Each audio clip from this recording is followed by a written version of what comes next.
من ربك؟ الله. ما دينك؟ الإسلام. من نبيك؟ محمد صلى الله عليه وسلم. ما كتابك؟ القرآن. أين الله؟ في السماء مستوى على العرش. ما الدليل على ذلك؟ الرحمن على العرش استوى. ما معنى استوى؟ أي علا وارتفع. ما أعظم عبادة؟ التوحيد. ما معنى التوحيد؟ لا إله إفراد الله بالعبادة. ما أعظم معصية؟ الشرك. ما هو الشرك؟ عبادة غير الله مع الله. ما هي كلمة التوحيد؟ لا إله إلا الله. ما معنى لا إله إلا الله؟ لا معبود بحق إلا الله. لماذا خلقنا الله؟ نعبده وحده لا شريك له. كم عدد أركان الإسلام؟ 5. ما هي؟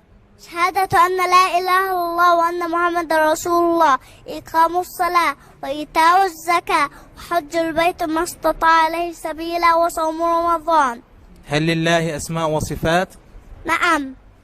هل أسماء الله وصفاته تشبه أسماءنا وصفاتنا؟ لا. ما الدليل على ذلك؟ ليس كمثله شيء وهو السميع البصير.